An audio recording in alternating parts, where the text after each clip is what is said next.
प्रकरण कुछ इस प्रकार का है कि यहाँ फुहारे में वो खादी भंडार के पास में एक बंगाली हिंदू परिवार रहता था जो कि मालगुजार। उसके जबलपुर जिले के आसपास के गांवों में लगभग 500 एकड़ जमीन और जबलपुर शहर के अंदर भी करीब 100 करोड़ की प्रॉपर्टियां हैं, जिसमें फुहारे में लगी हुई लगभग 1 एकड़ का खाली प्लॉट है। अभी पहले बिल्डिंग बनी हुई थी और उसके अलावा अंधेर देव में बहुत बड़ी बड़ी दुकानें हैं। तो इस प्रकार लगभग 500-700 करोड़ की टोटल उस परिवार की प्रॉपर्टी थी, जो कि बंगाली हिंदू महिला थी। उसके 2 बेटे थे, एक 38 साल का और एक 40 साल का। तो उस परिवार के मकान के सामने 2 मुस्लिम आए और ठेला लगाते थे, वो फल बेचा करते थे। उन्होंने वो अम्मा जी से रिक्वेस्ट करी कि हमें शाम को, आपको बहुत बड़ा परिसर है तो हमारा ठेला जो है ये शाम को अपने यहाँ पार्क कर ले दिया करिए और फल की टोकरियां हम आपके एक कमरे में रख देंगे, उसके बदले में हम आपको मासिक किराया दिया करेंगे।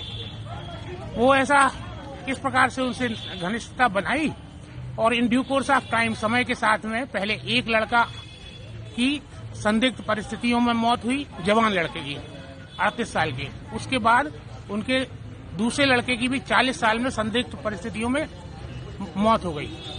उसके बाद जो है वो महिला अकेली बची।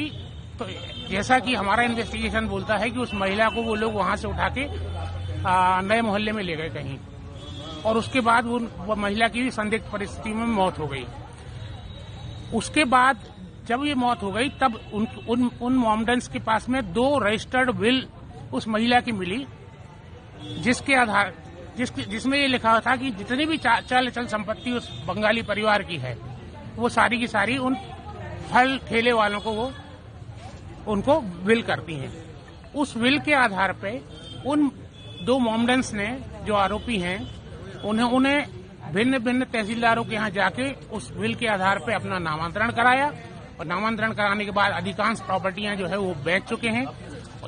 जब शमशान घाट का इन्वेस्टिगेशन किया गया तो वहां शमशान घाट के रजिस्टर में लिखा पाया गया है कि उस बुढ़िया को, जिनका नाम प्रभा मुखर्जी था, उनको मौत के बाद में शमशान घाट ले जाने वाले 2 मुस्लिम आरोपी जो हैं वो था और एक प्रॉपर्टी ब्रोकर दर्शन आहूजा।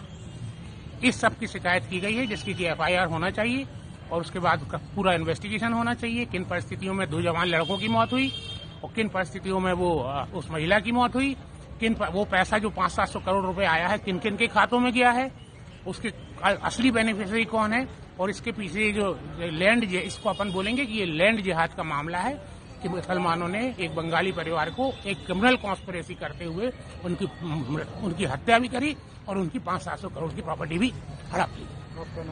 मैं डॉक्टर प्रशांत पाठक, एडवोकेट हूँ, हाईकोर्ट सुप्रीम कोर्ट में प्रैक्टिस करता हूँ।